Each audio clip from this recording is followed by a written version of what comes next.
கிறிஸ்துவுக்குள் பிரியமான சகோதர சகோதரிகளே, இந்த நாள் டிவைன் வேர்ல்டுடன் உங்களை சந்திப்பதில் மிக்க மகிழ்ச்சி. ஒரு மனிதனுக்கு வாழ்க்கையில பிரச்சனை வரலாங்க. ஆனா வாழ்க்கையே பிரச்சனையா இருந்ததுன்னா, அப்படிப்பட்ட ஒரு மனிதனை குறித்து இன்னைக்கு தியானிக்க போறோம். யார் விடுதலை கொடுத்தாங்க அப்படின்றதையும் நம்ம பார்க்க போறோம்.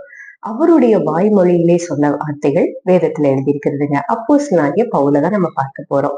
அவர் சொல்றாரு 2 கொரிந்தியர் அது 11ஆம் அதிகாரத்துல பாத்தீங்க அப்படின்னு சொன்னா, யூதர்களால அடிக்கப்பட்டேன், அப்புறம் மிலாறுகளால் அடிக்கப்பட்டேன், கல்லெறி உண்டு, அப்புறம் ஆறுகள், கல்லர்கள், அப்புறம் பட்டணம், வனாந்திரம், சமுத்திரம், இந்த மாதிரி வருகிற இதனால வர்ற மோசங்களுக்குள்ள இருந்தேன். பிரயாசம் வருத்தத்துல இருந்தேன், பசி தாகத்துல இருந்தேன், கப்பல் சேதத்துல இருந்தேன், அப்புறம் வருத்தத்துல இருந்தேன் அப்படின்னா நிறைய சொல்றாருங்க. ஒரு லிஸ்டே போடுறாருங்க. கல்லெறிஞ்சாங்களாம், என்னென்னமோ நிறைய ப்ராப்ளம்ஸ் அவருக்கு இருந்திருக்குங்க. அப்போஸ்தலனாகிய பவுலுக்கு கல்லர்கள் இருந்தாங்களாம். ராப்பகல் முழுவதும் ஒரு நாள் பிரயாணம், கப்பல் பிரயாணத்திலேயே இருந்தாரு. இதெல்லாம் அவர் சொல்லி கொண்டிருக்கிறாருங்க. இவ்வளவு பிரச்சனைகளை சந்திக்கிற மனுஷனை நீங்க என்னைக்கா பார்த்திருக்கீங்களா?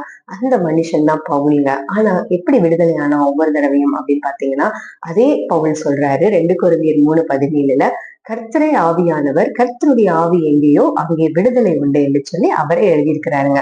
அந்த ஆவியானவர் தன்னோட இருக்கிறார், தனக்குள்ள இருக்கிறார் என்ற நம்பிக்கையும் விசுவாசமும் அப்போஸ்தலனாகிய பவுலுக்கு இருந்ததுனாலதான் இவ்வளவு பிரச்சனைகளிலும் அவன் ஒவ்வொரு நாளும் விடுதலையோடு வந்து கொண்டிருந்தான். ஜெயத்தை சுதந்திரித்து கொண்டாங்க.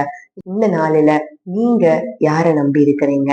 யார் உங்களுக்குள்ள இருக்கிறாங்க? ஒரு பிரச்சனைக்குள்ள போறீங்களா? கர்த்தரே ஆவியானவர், கர்த்தருடைய ஆவி எங்கேயோ, எங்க உங்களுடைய இருதயத்துல தாங்க. உங்களுடைய இருதயத்துல நீங்க வாஞ்சையோடு ஏற்றுக்கொண்டு வாஞ்சையோடு தியானிச்சிருந்தீங்க அப்படின்னு சொன்னா நிச்சயமா ஜெயம் உங்களுக்கு தான், விடுதலை உங்களுக்கு தான். அதனாலதான் அப்போஸ்தலனாகிய பவுலும் சீலாவையும் ஒரு சிறைச்சாலையில போட்டப்போ கால்கள் எல்லாம் தொழுமரத்துல கட்டி இருந்தப்போ பயம் வரல அவனுக்கு. துதித்து கொண்டிருந்தானா, ஜெபம் பண்ணினான் என்று சொல்லி வேதத்துல எழுதியிருக்குங்க. அப்போ உங்களுடைய பிரச்சனைகளிலையும் உங்களால துதிக்க முடியும், ஜெபிக்க முடியும். எப்போ கர்த்தருடைய ஆவியானவர் உங்களோட இருந்தாருன்னா. ஏன்னா விடுதலை உங்களுக்கு தான் அப்படின்னு சொல்லி ஆல்ரெடி எழுதியிருக்குங்க. அதை கிளைம் பண்ணி ஜெபம் பண்ணுங்க. கர்த்தர் உங்களை ஆசீர்வதிப்பார். கர்த்தருடைய ஆவி எங்கேயோ அங்கே விடுதலை உண்டு. கர்த்தர் உங்களை ஆசீர்வதிப்பார். God bless you.